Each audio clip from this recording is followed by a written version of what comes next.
Hi అండి, welcome to miss అమ్మ చెప్పే కథలు. కథ పేరు ఆలంబన. రచయిత్రి డాక్టర్ తాళ్ళూరి లక్ష్మి గారు. ఈ కథ ఈనాడు ఆదివారం మ్యాగజైన్లో ఫిబ్రవరి నెల 2022లో వచ్చిందండి. ఇంకా కథలోకి వెళ్ళిపోదాము. హాల్లో ఫోన్ మోగుతుంటే తీసింది అనుపమ. వంశీ ఫోన్ చేస్తున్నాడు అటు నుంచి.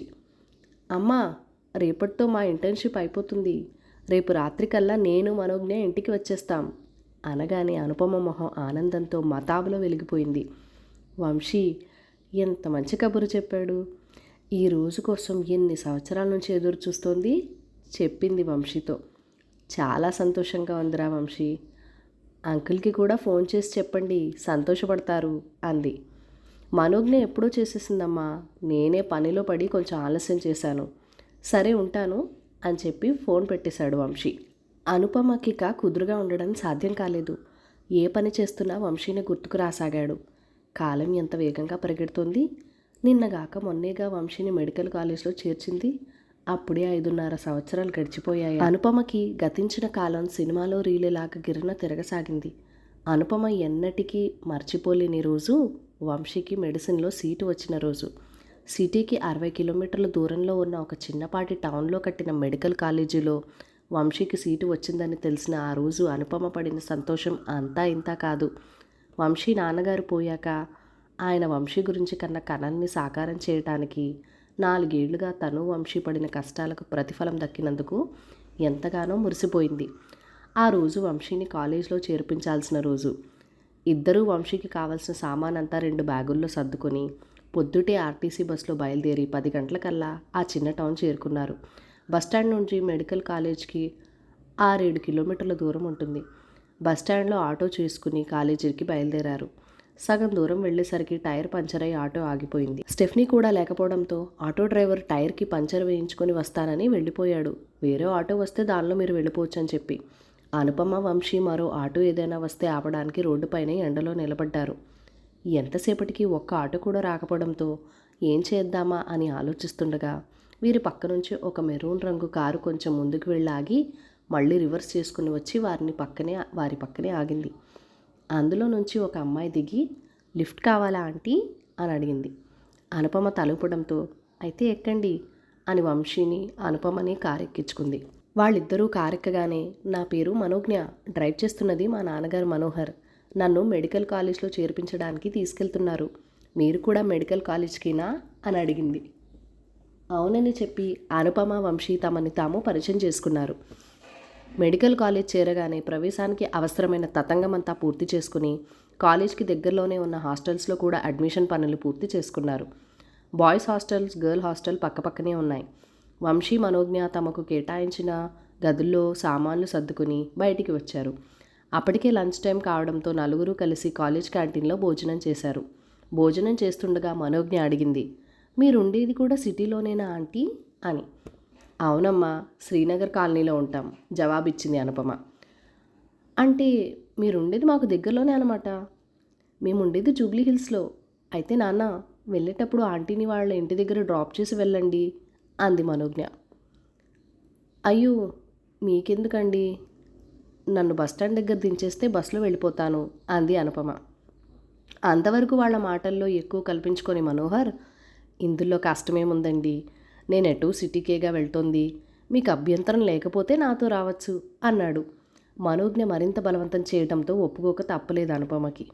పిల్లలిద్దరినీ హాస్టల్లో వదిలేసి వస్తుండగా మనోహర్ అన్నాడు వంశీతో, వంశీ, మనోజ్ఞ నన్ను వదిలి ఎప్పుడూ ఒంటరిగా ఉండలేదు. ఇక్కడ నువ్వే తనకి ఆసరాగా ఉండాలి. వంశీ ఆయనకి భరోసా ఇచ్చాడు. మీరేమీ దిగులు పడకండి అంకుల్, మనోజ్ఞకి ఏ అవసరం వచ్చినా నేను చూసుకుంటాగా అన్నాడు. మనోహర్ కార్ స్టార్ట్ చేస్తుండగా అనుపమ, వంశీ జాగ్రత్త, టైంకి భోజనం చేస్తూ ఉండు, నేను వార్డెన్ గారితో మాట్లాడతాను. హాస్టల్ జీవితం అలవాటయ్యేదాకా ప్రతి శనివారం సాయంత్రం ఇంటికి పంపడానికి పర్మిషన్ ఇచ్చారు. శనివారం కాలేజ్ అయిపోగానే ఇంటికి వచ్చి తిరిగి ఆదివారం సాయంత్రం వెళ్ళొచ్చు అంది. సిటీకి తిరిగి వస్తుండగా అనుపమతో అన్నాడు మనోహర్, మీరు వంశీ గురించి దిగులు పడకండి. నేను ఎలాగో ప్రతి శనివారం మనోజ్ఞని తీసుకురావడానికి కాలేజ్కి వెళ్తాను. తనతో పాటు వంశీని కూడా తీసుకొచ్చి తిరిగి సోమవారం పొద్దుటే కాలేజ్లో దింపేస్తాను. థ్యాంక్స్ అండి, మీకు ఎలా కృతజ్ఞతలు చెప్పాలో తెలియడం లేదు. గుండెలో నుండి కొండంత భారాన్ని తీసేసినట్టుగా అంది మనస్ఫూర్తిగా అనుపమ. కొంతసేపు అయ్యాక తిరిగి మనోహరే అన్నాడు, వంశీ నాన్నగారు ఊళ్ళో లేరా? కాలేజీకి రాలేదు? ఒకసారి గాఢంగా ఊపిరి తీసుకుని జవాబిచ్చింది అనుపమ. ఆయన లేరు, 4 ఏళ్ల క్రితం యాక్సిడెంట్లో చనిపోయారు. సారీ, మీ వ్యక్తిగత విషయాలు అడిగినందుకు క్షమించండి, ఎంతో బాధపడుతూ అన్నాడు మనోహర్. విషయం మార్చి అనుపమని మళ్ళీ మామూలు మనిషిని చేయటానికి తిరిగి తనే అడిగాడు, మీరేమన్నా ఉద్యోగం చేస్తుంటారా అని. అవునండి, ఒక ప్రైవేట్ ఉమెన్స్ కాలేజీలో ఇంగ్లీష్ లెక్చరర్గా పనిచేస్తున్నాను, జవాబిచ్చింది అనుపమ. తర్వాత మనోహర్ తన గురించి చెప్పుకొచ్చాడు. అతను ఒక ఐటీ కంపెనీలో సాఫ్ట్వేర్ ఇంజనీర్గా పనిచేస్తున్నాడని. మనోజ్ఞ ఒకటే సంతానం. మనోజ్ఞ చిన్నప్పుడే భార్య మరో ప్రసవంలో కన్ను మూసింది. అప్పటి నుంచి అతడే మనోజ్ఞకి సర్వస్వమై పెంచుకుంటున్నాడని. ఒక విధంగా చెప్పాలంటే మనిద్దరి జీవితాలు ఒకే బాటలో పయనిస్తున్నాయి. వాతావరణం తేలిక చేస్తూ నవ్వాడతను. వారలా మాట్లాడుకుంటుండగానే సిటీకి చేరుకున్నారు. అనుపమని వాళ్ళ ఇంటి దగ్గర దింపేసి వెళ్ళిపోయాడు మనోహర్. ఆ విధంగా పరిచయమైన ఆ 2 కుటుంబాల మధ్య అనుబంధం ఈ 5.5 ఏళ్లలో దినదిన ప్రవర్తమానం అవుతూ వారి మధ్య ఎంతో సామీప్యత తెచ్చిపెట్టింది. తరచూ ఒకరింటికి మరొకరు భోజనానికి రావటం, ఏ శుభకార్యమైనా అందరూ కలిసి చేసుకోవటం, ఒకరి కష్టాల్లో మరొకరు పాలు పంచుకోవటం, ఇలా చాలా దగ్గరయ్యారు. సెలవుల్లో ఇంటికి వచ్చినప్పుడు మనోజ్ఞ వాళ్ళ ఇంట్లో కొన్ని రోజులు గడపటం దాదాపు పరిపాటి అయిపోయింది. వంశీ మనోజ్ఞ మెడిసిన్లో 3వ సంవత్సరం పూర్తయి సెలవులకి ఇంటికి వచ్చినప్పుడు మనోజ్ఞ ఇంట్లో కూర్చుని బోరు కొడుతుందంటే మనోజ్ఞని ఊటికి తీసుకెళ్ళడానికి ప్లాన్ చేశాడు. అయితే మనోజ్ఞ పట్టుబట్టి తమతో పాటు వంశీ అనుపమలు కూడా వచ్చేటట్టు చేసింది. అప్పటి నుంచి సెలవుల్లో ఏ ప్రదేశానికి వెళ్ళినా నలుగురు కలిసి వెళ్ళసాగారు. వంశీ మనోజ్ఞ కూడా ఈ 5.5 ఏళ్లలో ఎన్నడూ చదువుపై అశ్రద్ధ చూపలేదు. ఇద్దరూ ఎంతో కష్టపడి చదివి మెడిసిన్లో మంచి మార్కులతో పాస్ అయ్యారు. గత సంవత్సరంలో చదువుకున్న కాలేజ్లో అనుబంధ హాస్పిటల్లోనే హౌస్ సర్జన్గా పనిచేస్తున్నారు. అది రేపటికల్లా పూర్తవుతుంది. ఇక పూర్తిస్థాయి డాక్టర్లుగా పనిచేయవచ్చు. ఆహ్లాదకరమైన గతం నుంచి బయటకొచ్చిన అనుపమ మనసు దూది పింజలా గాల్లో తేలిపోసాగింది. ఇక వంశీని ఒక ఇంటివాడిని చేసేస్తే తన మరో బాధ్యత కూడా పూర్తవుతుంది. వంశీ పెళ్ళనుకునేసరికి అనుపమ మనసులో మనోజ్ఞ సుందర రూపం మెదిలింది. ఇద్దరూ ఈడు జోడుగా ఉంటారు. ఒకరంటే ఒకరికి ఎంతో సఖ్యత, చాలా చనువుగా కూడా ఉంటారు.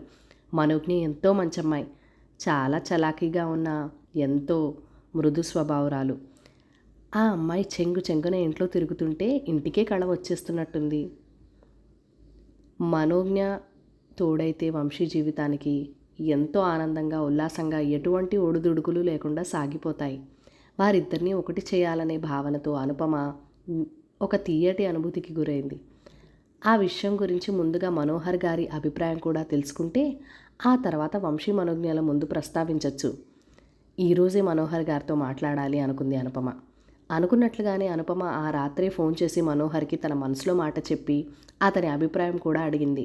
మనోహర్ కూడా వంశీ మనోజ్ఞలు ఒకటైతే తనకంటే ఎక్కువ ఆనందించేవారు ఎవరు ఉండరని చెప్పడంతో మనసు ఎంతో కుదుటపడి ఆ రాత్రి సంతృప్తిగా నిద్రపోయింది అనుపమ. హౌస్ సర్జన్ కూడా అయిపోయింది. ఇక ముందు ఏం చేద్దామనుకుంటున్నావు వంశీ? కాఫీ సిప్ చేస్తూ వంశీని అడిగాడు మనోహర్.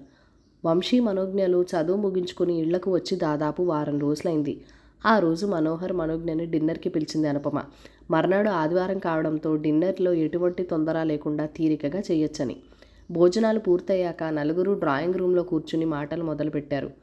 మనోహర్కి డిన్నర్ అయ్యాక కాఫీ తాగడం అలవాటు. అందుకే అతనికి ప్రత్యేకంగా కాఫీ చేసి ఇచ్చింది అనుపమ. తన పిల్లలతో పాటు ఐస్ క్రీమ్ స్కూప్ తింటూ, ఎండీ చేద్దామనుకుంటున్నాను అంకుల్.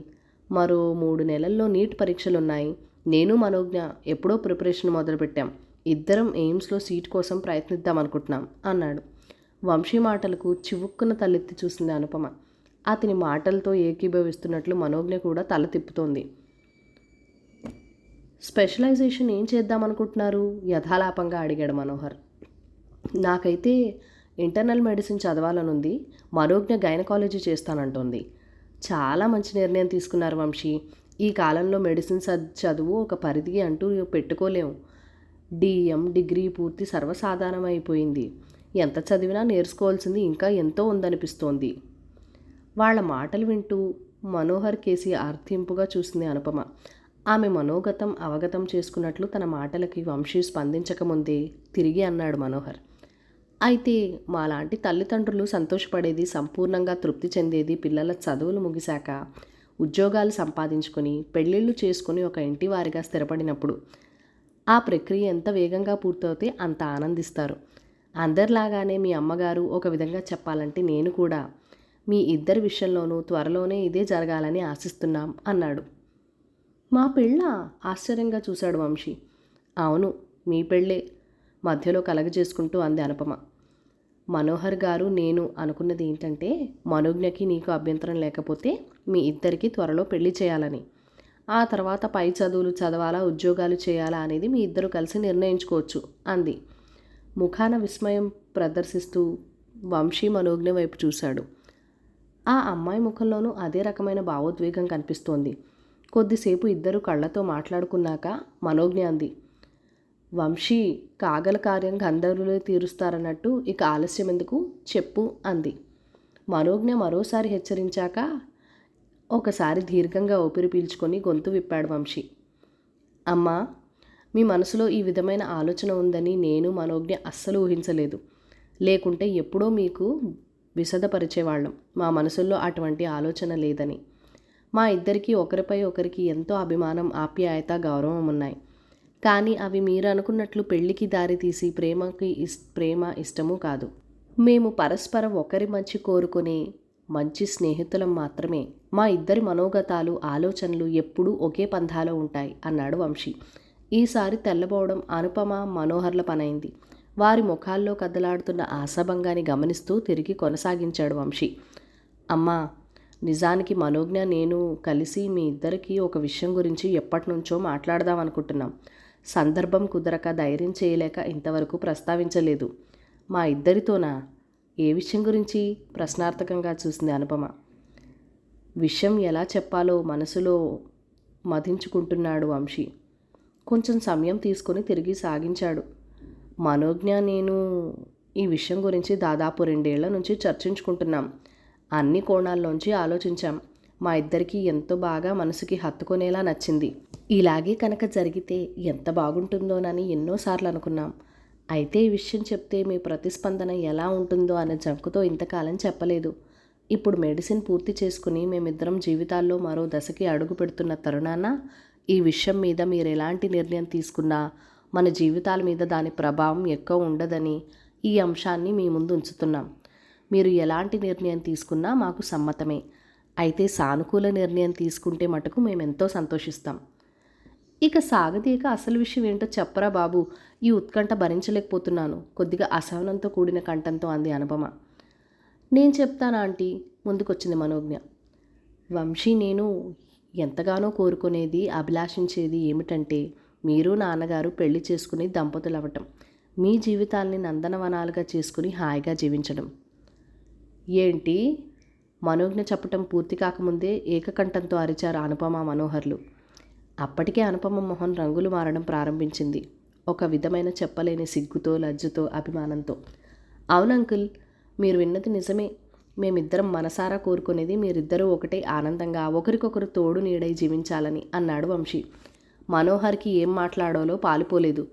ఎంతో ప్రయత్నం మీద అన్నాడు.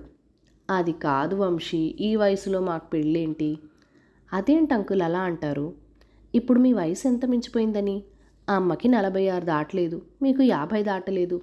కనీసం 30 ఏళ్ల జీవితం ఉంది కదా మీ ముందర. ఇలా ఒంటరిగా ఎంతకాలం గడుపుతారు? ఇప్పటి వరకు మనోజ్ఞ నేను మీ లోకమై ఉన్నాం. మున్ముందు మనోజ్ఞ నేను మీకు పూర్తిగా తోడుండటానికి వీలవుతుందో లేదో చెప్పలేం.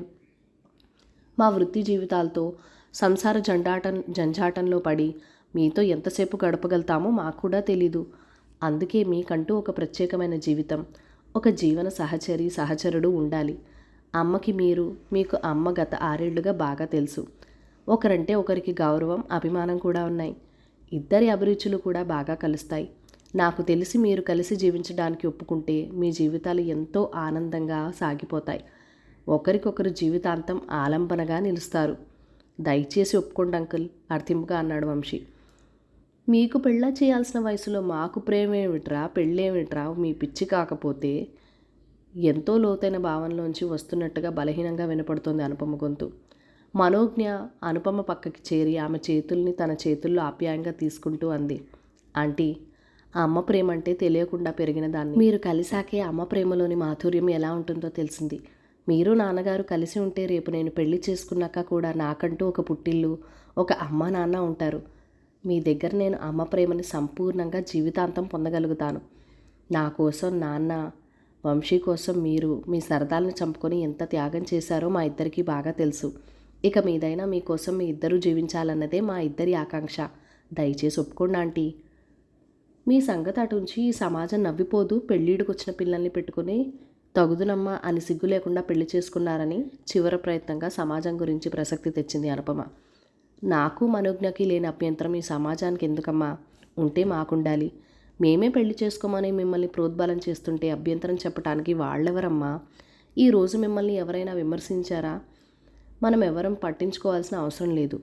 కొద్ది రోజుల్లో వాళ్లే మర్చిపోతారు. మనోజ్ఞ, నేను మరో 4-5 ఏళ్ళు ఈ చదువులపైనే దృష్టి పెట్టాలనుకుంటున్నాం. సాధ్యమైనంత ఎక్కువ చదువులో, విద్యలో, వృత్తిలో పూర్తి నైపుణ్యం సాధించిన తర్వాతే సరైన జోడిని చూసుకుని జీవితంలో స్థిరపడాలనుకుంటున్నాం. ఈలోగా మా ఇద్దరికీ కావాల్సింది మీ ఇద్దరి సంతోషం, ఆనందం. మా కోరికను కాదనకుండా ఒప్పుకోండమ్మా. మరోసారి అనుపమని అర్థించాడు వంశీ. అదే సమయంలో మనోహర్ని కూడా ఒప్పించడానికి ప్రయత్నం చేస్తోంది మనోజ్ఞ. ఏం మాట్లాడాలో తెలియక యాదృచ్ఛికంగా మనోహర్ వైపు చూసింది అనుపమ. ఏం చేద్దామన్నట్టు. అతని కళ్ళల్లో లీలగా కనబడుతున్న అంగీకార భావం చూసి అప్రయత్నంగా వంశీ మాటలకు తలూపింది, తను ఒప్పుకున్న దాన్ని సూచిస్తూ. ఆమె తలూపగానే గట్టిగా అరిచాడు వంశీ, అమ్మ ఒప్పేసుకుంది అని. అతని కేక వినగానే మనోజ్ఞ ఒక్క ఉద్దుటిన అనుపమ పక్కకి చేరి, thank you aunty, thank you అంటూ అనుపమను పట్టుకుని కుదిపేసింది గట్టిగా కావలించుకొని. అనుపమ ఎర్రబారిన ముఖంతో సిగ్గుల మొగ్గలైపోయింది. మనో, అంకుల్ ఇంకా ఏమీ చెప్పలేదు, సందేహం వెళ్ళబుచ్చాడు వంశీ. నాన్న అంగీకారమా? అమ్మ సరే అన్నాక ఆయన ఒప్పుకోవడం ఎవరికి కావాలి? అయినా నా మాట కాదనే ధైర్యం ఉందా ఆయన గారికి? తల ఎగురేస్తూ అంది మనోజ్ఞ. ఆమె మాటలకు ఒక చిన్న మందహాసం చేశాడు మనోహర్. వాళ్ళ నవ్వులతో ఆ ఇల్లు ఒక స్వర్గసీమ అయింది. కథ సమాప్తం. ఈ కథ మీకు నచ్చినట్లయితే కనుక లైక్ చేయండి, షేర్ చేయండి, మన ఛానల్ని సబ్స్క్రైబ్ చేసుకొని మీ సపోర్ట్ ఇవ్వండి.